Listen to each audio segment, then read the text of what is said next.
Bem-vindo ao Conselho Consultivo. Os ministros das Finanças da Zona Euro reúnem-se esta tarde por teleconferência para aprovar a extensão do empréstimo à Grécia. Atenas enviou ontem uma primeira versão da lista de reformas que pretende fazer para viabilizar o acordo, mas o conteúdo do documento não convenceu os responsáveis das instituições internacionais. Ao que o Económica Peru, a Comissão Europeia, o BCE e o FMI consideraram os planos de Atenas insuficientes e demasiado vagos. O documento continha uma lista de intenções em vez de medidas concretas. Os principais pontos da lista de 3 páginas, enviada pelo governo grego, eram a resposta à crise social, a retoma da economia e a reforma do sistema fiscal. É o tema para análise pelos comentadores do ETV, Joaquim Biancar Cruz e Abel Sequeira Ferreira. Muito obrigada a ambos pela presença no Conselho Consultivo de hoje. Abel Sequeira Ferreira, é um mau começo este da Grécia? Tinha até ontem para entregar a lista de medidas, adiou para hoje e, pelos vistos, aquilo que entregou ontem não foi suficiente e foi considerado vago. Bom dia. Eu não sei se é um mau começo ou se é o fim anunciado de um péssimo começo. Na sexta-feira passada, mais uma vez, o governo grego foi salvo e a Grécia foi salva de uma bancarrota também anunciada. E isso permite-nos perceber que, de facto, por muito desesperados que sejam os tempos que vivemos e por muito que nós precisemos de encontrar esperança e objetivos para o desenvolvimento futuro das nossas economias e das nossas políticas, o ilusionismo não é a solução. E aquilo que o novo governo grego pretendeu fazer, constava do seu programa eleitoral e procurou fazer durante este último mês, foi um ato de ilusionismo. E um ato de ilusionismo que eu diria pouco elegante e pouco competente. Pouco elegante, em primeiro lugar, porque procurou arrastar para a ilusão que tentou criar outros Estados, designadamente o Estado português. O Sr. Varoufakis, que se apresentou com credenciais de grande especialista em teoria dos jogos, credenciais essas que hoje estão, no mínimo, postas em causa, em todas as afirmações e entrevistas que deu, procurou sempre arrastar Portugal e Espanha para uma ideia de efeito dominó que ocorreria caso a Grécia saísse do euro. E esse é o seu primeiro erro, porque, de facto, esse efeito dominó só já existe na ilusão do Sr. Varoufakis. Não existe nem nas perspectivas dos investidores, nem naquilo que é a visão que os nossos parceiros europeus e os nossos credores têm deste tema. Em segundo lugar, o Sr. Varoufakis, e falo nele porque ele adotou este papel de estrela rock dos ministros das Finanças, com a sua indumentária de ilusionista, que aliás ia de encontro àquilo que eram as pretensões ilusórias do seu partido. O Sr. Varoufakis não tinha, de facto, uma estratégia negocial minimamente sólida. Efeito dominó, ou seja, uma estratégia de medo, não existia. A possibilidade de a Grécia sair do euro é uma possibilidade que o próprio eleitorado grego não legitima e, portanto, não seria, digamos que, possível face àquilo que foram as promessas do Syriza. E, portanto, a forma como o governo grego se passeou durante este mês nestas discussões foi uma forma extraordinariamente arrogante, foi deselegante relativamente a outros Estados e nós temos o direito e o nosso governo tem o dever de manifestar a sua hostilidade relativamente a esse tipo de comportamento. Mas a Ministra das Finanças veio dizer que não se colou à Alemanha. Não sei se colou ou não à Alemanha, não me parece que a questão seja uma questão de colar ou não colar à Alemanha. Haverá situações em que a nossa opinião é coincidente com a da Alemanha e outras situações em que não o será. Neste caso, se a opinião da Alemanha é uma opinião no sentido de refletir que as pretensões do novo governo grego não fazem qualquer sentido, quer para a Europa, quer para os gregos, então eu que sou insuspeito de concordar com as posições alemãs normalmente, com essa concordo, porque de facto, conforme nós tivemos aqui a oportunidade de dizer várias vezes, as pretensões deste governo grego eram do plano da utopia e da ilusão, para não dizer, e acho que a partir da última sexta-feira podemos dizê-lo, do plano da pura ausência de verdade. A verdade, e para equilibrarmos... Porque aquilo que foi o discurso oficial, e tem sido o discurso oficial do governo grego relativamente ao acordo que assinaram na sexta-feira, é completamente falso. O governo grego não queria um memorando e aceitou a extensão do memorando. O governo grego não queria a Troika e aceitou a presença da Troika. O governo grego não queria aceitar fazer mais privatizações e já aceitou que vai continuar um programa de privatizações. O governo grego queria realizar um conjunto de reformas, algumas das quais sem qualquer sentido, que iam custar 12 mil milhões de euros, e na sexta-feira aceitou que não fará quaisquer reformas ou tomará quaisquer medidas que vão contra aquilo que é o que está instituído no programa de ajustamento. Olhando para estes exemplos, Joaquim Biancar Cruz, parece-lhe que valeu a pena o esforço do governo grego nestas últimas 4 semanas? É porque os juros da dívida dispararam, claro. Tivemos saída de depósitos dos bancos umas atrás das outras, 2 mil milhões de euros por semana. Valeu a pena o esforço destas 4 semanas? Não, eu acho que, repara uma coisa, como num banco, como num país, a confiança é fundamental.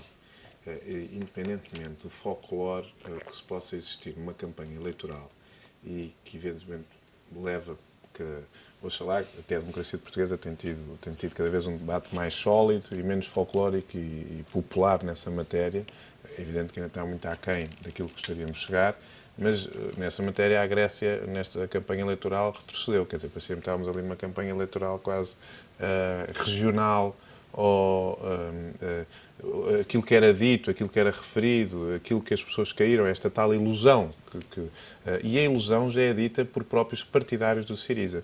O membro do Parlamento Europeu, Manolis Glezos, diz à Reuters, e uma das frases que a própria refere, peço desculpa pela ilusão que fizemos ao povo grego, por não conseguir exatamente. Quer dizer, isto prova que realmente a política cada vez tem que ser mais responsável. E estes partidos populistas, nomeadamente dos alas mais extremistas, extrema-direita ou extrema-esquerda, que tentam criar uma ilusão às pessoas que não existe. É evidente que os partidos de centro também têm imensos defeitos. E também toda a sociedade, tudo quanto é feito com homens, erramos. A igreja, a política, as sociedades, as companhias, os bancos, erram, porque somos feitos dos homens, os homens erram e, oxalá, não podemos errar todos ao mesmo tempo, senão dá bronca. Agora, o que eu quero dizer é que realmente, sobre esta questão da Grécia, é uma entrada de leão, saída de gato, não é?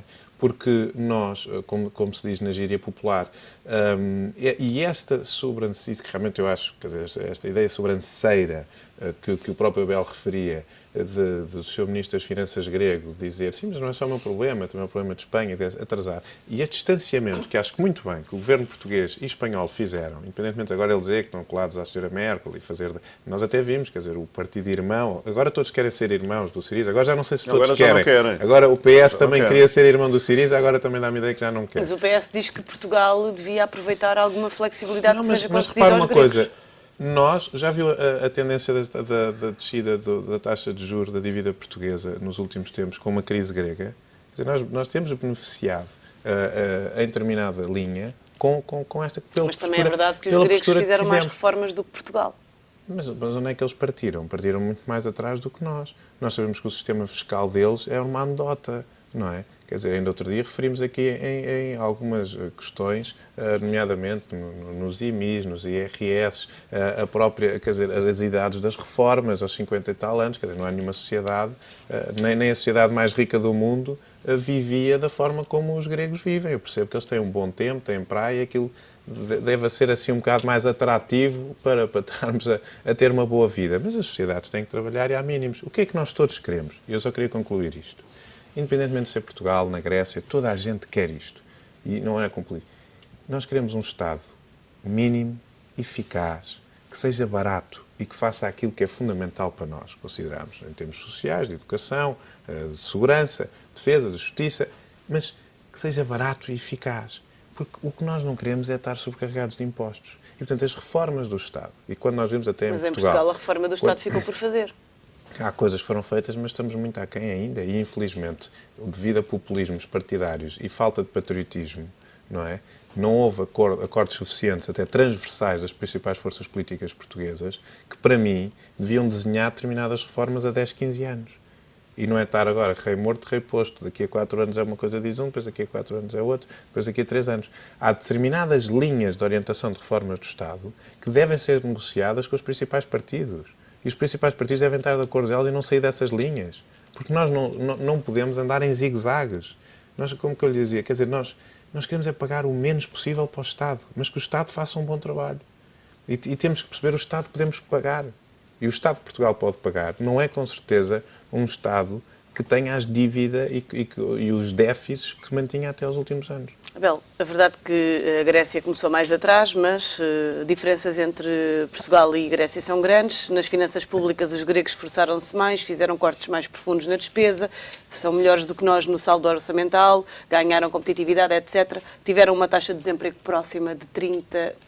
Portugal ganha nas exportações. Quando se olha para estes dados, com que ideia é que se fica? Eu acho que nós temos que olhar para os dados contando a história desde o início. E a história desde o início conta-se recordando, e isso tem sido muito esquecido nestas últimas semanas, recordando que há 4 anos atrás a Grécia, num célebre dia, anunciou ao mundo que tinha durante anos falseado as suas contas públicas. E de repente, de um dia para o outro, o déficit grego passou de 10% para 15%. E desses 15%, na verdade, apenas 5% tinham a ver com juros. Os outros 10% correspondiam ao déficit primário. O que significa que, em qualquer caso, dentro do euro ou fora do euro, a Grécia estava numa situação de bancarrota que não seria passível de ser resolvida sem aquilo que foi a ajuda, se calhar excessiva, que outros Estados e outros investidores, inclusivamente Portugal, acorreram em termos de acudir a uma situação que era nesse momento uma situação desesperada da Grécia. Mas não deveriam ter dado essa ajuda? O ponto de partida é diferente. Essa ajuda foi dada, essa ajuda foi utilizada, não vamos agora voltar a discutir se bem ou se mal. A verdade é que, quando chegamos ao início de 2015, a Grécia estava com indicadores que apontavam para alguma possibilidade de recuperação e, portanto, para algum futuro da economia grega. E nas últimas semanas, e eu acho que nós temos que desmistificar esta ideia do esforço que o governo grego fez e da excelente comunicação do governo grego. Mas não é verdade que tenha feito esse esforço? São chavões que temos ouvido nas últimas semanas. O esforço do governo grego nas últimas semanas traduz-se nisto: perda catastrófica de depósitos nos bancos gregos, 10% do PIB. Aumento catastrófico dos juros da dívida grega e, ainda mais catastrófico do que as duas anteriores, os gregos voltaram a parar de pagar impostos. Já existem dados fiáveis e objetivos que mostram que a arrecadação fiscal grega, nos últimos 2 meses, caiu de uma forma igualmente catastrófica. Porquê? Porque a ideia que se criou e a sensação que se criou, por causa do tal esforço e por causa da tal capacidade de comunicação, foi a de que, de facto, este governo ia parar completamente aquilo que são medidas absolutamente essenciais para que a economia grega, em qualquer situação, dentro do euro ou fora do euro, consiga sobreviver e subsistir. E, portanto, a grande questão não é se os gregos querem ou não estar no euro, é se os gregos têm ou não capacidade para continuar dentro do euro, o que significa estabilizar e recuperar a sua economia. E tem ou não? E se quer que lhe diga, depois de sexta-feira passada, eu estou muito menos convencido de que a Grécia tenha essa capacidade de manter a sua economia estabilizada, fora de uma situação de bancarrota e capaz de permanecer do euro, do que estava há um mês atrás. Mas quais são as consequências para a Grécia de uma saída do euro? Mas também lhe digo o seguinte: a saída da Grécia do euro, que em qualquer caso é um processo extraordinariamente difícil e complexo, porque a saída de países do euro, como sabemos, não está prevista. E, portanto, esse é um problema que neste momento não tem uma solução objetiva. Portanto, é difícil de prever. É difícil de prever, mas há algo que parece certo. é que uma eventual saída da Grécia do euro é um problema enormíssimo, catastrófico para a Grécia, para os gregos, para a sua população, para a sua economia, mas não é, de facto, já um problema extraordinário para a economia europeia, por várias razões.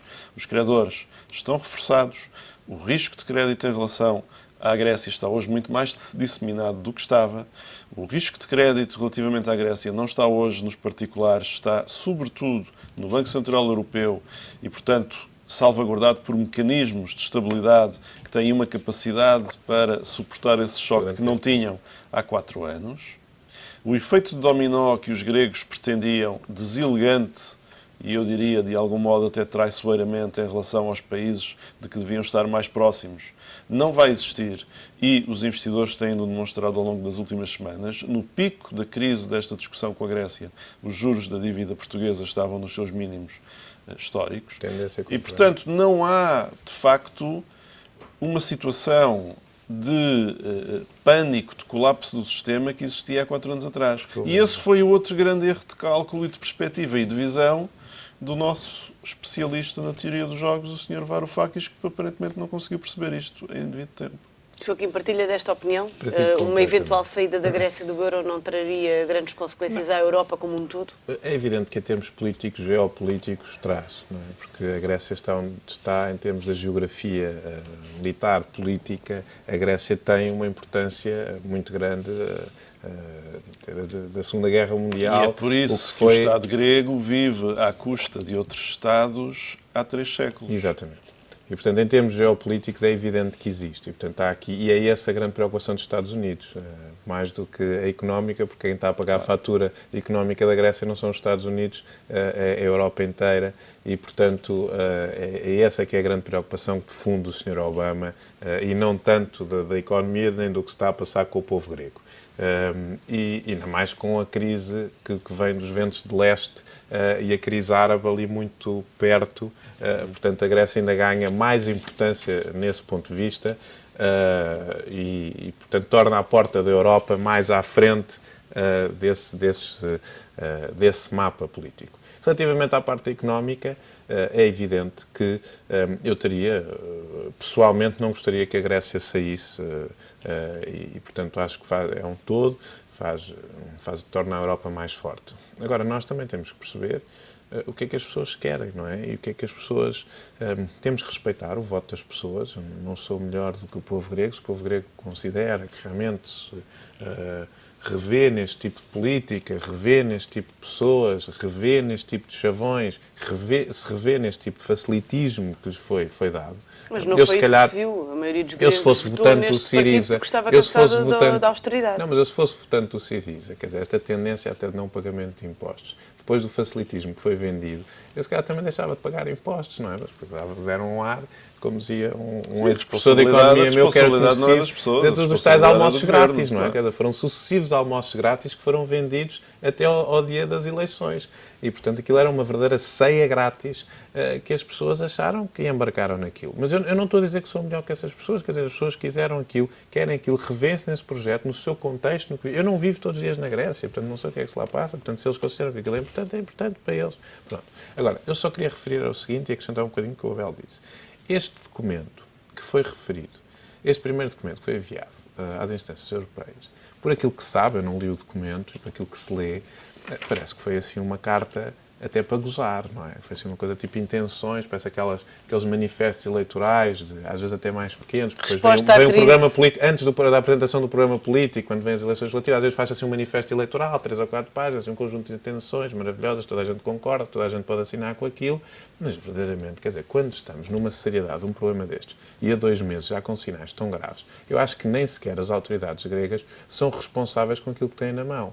Porque eu, verdadeiramente, se visse-me abraços com a crise, só nos 2 meses, que já os indicadores brutais, e depois continuam a fazer caça às bruxas. Quer dizer, o papão... É que este populismo, este extremismo de linguagem, é histórico. Já vem desde o nazismo, dos soviéticos, vem tudo. O papão é a Sra. Merkel, o papão são os bilionários gregos, que nós vamos caçar essa fortuna e vai resolver tudo, mesmo que eles tirassem o dinheiro todo aos bilionários gregos, não resolviam nem metade, nem 1/3 do problema que eles têm. Portanto, quer dizer, e esses papões que tentam inventar às pessoas e que as pessoas acham realmente há 3 ou 4 maus, lobo maus, e nós vamos conseguir com isso, isso ainda faz as pessoas mais idiotas. E acho que muito pouco profissional esta carta de intenções, segundo, eu não a li, mas quer dizer, segundo realmente há relato e por isso, mas por isso temos é que foi aqui renegada. alguns pontos da carta: resposta à crise social, necessidade de reforma da economia, reformas estruturais, nomeadamente reforma do sistema fiscal, tributação de grandes fortunas, requalificação do setor público. Exatamente, pronto, está a ver, É está aí uma das bruxas. Não quer dizer que não faça. Isso era o que o Sr. Samaras estava a fazer, então não valia a pena ter substituído o Sr. Samaras por um governo que trouxe um programa aparentemente completamente diferente, do qual já desistiu na sua esmagadora maioria e no seu essencial durante as últimas semanas, mas que continua a vender como sendo uma vitória e, portanto, continua a contribuir para um discurso que hostiliza os investidores, assusta os credores e ilude a sua própria população. Bom, de ontem para hoje, a verdade é que se espera uma carta ou uma lista com 6 páginas. E compromissos e não intenções vãs. E a pergunta é, e se o Eurogrupo não concordar com essas tais 6 páginas? E se o Eurogrupo não concordar com essas 6 páginas, a Grécia tem até sexta-feira para encontrar uma solução. E se essa solução for encontrada, a seguir a Grécia ganha 4 meses para demonstrar que tem uma vontade séria de estabilizar a sua economia. Eu acredito que esses 4 meses vai ganhar. E se ao fim dos 4 meses não conseguir fazê-lo, e é muito duvidoso que consiga fazê-lo, de repente, na pior altura possível, que é a altura em que a Grécia tem a maior escala de pagamentos para realizar este ano, a Grécia fica numa situação absolutamente insustentável. Mas podemos ter eleições novamente? Em julho, agosto. As eleições dependem de uma outra coisa que nós conhecemos mal e que, no fundo, é a percepção que os próprios gregos têm relativamente à atuação do seu governo. E a verdade é que o discurso oficial do governo grego e aquela conferência de imprensa, que me parece absolutamente aberrante, do Sr. Varoufakis na sexta-feira, foi um conjunto demorado e absurdo de falsidades. Vender como vitorioso um acordo em que o governo grego desiste na prática de tudo aquilo que anunciou como sendo a essência do seu programa eleitoral não é do nível da boa comunicação, como alguns comentadores têm dito, que o senhor comunica muito bem. É do nível da falsidade pura e simples. Agora a questão é, e essa mensagem passa suficientemente junto do povo grego? Bom, começa a haver já cisões logo no primeiro dia no próprio Siriza e, portanto, é natural que o debate interno na Grécia também venha a acontecer. Ainda assim, eu percebo que os gregos também não encontram no seu espectro partidário alternativas e, portanto, o problema dos gregos neste momento é um problema de convulsão social, porque os gregos estão perante uma situação sem esperança. Joaquim, para terminar, parece-lhe que há a haver hoje concordância do Eurogrupo com as medidas que vão ser apresentadas, que a Grécia consegue, nesses 4 meses, apresentar um rumo para o país? Não, eu acho que, quer dizer, evidentemente, as forças, os credores, vão exigir um pouco mais do que essa carta vã de intenções e, portanto, um conjunto de reformas e que realmente, com um compromisso muito sério do Siriza, é evidente que esse compromisso sério do Siriza vai contra, já estes 4 meses, contra tudo o que andou a semear de forma completamente ilusionista. E depois desses 4 meses, aí é que vai haver realmente a dúvida. Eu acho que esta almofada dos 4 meses ela vai existir. É evidente também os treinadores, sabe que a pessoa mais importante que entra numa instituição financeira ou uma coisa é exatamente o que deve mais. E, portanto, os criadores, também aquele que deve mais é aquele que tem mais atenção, porque ainda tem esperança de recuperar qualquer coisa. Vamos esperar para ver. Muito obrigada a ambos pela vossa presença e análise no Conselho Consultivo. O Conselho Consultivo está de regresso amanhã.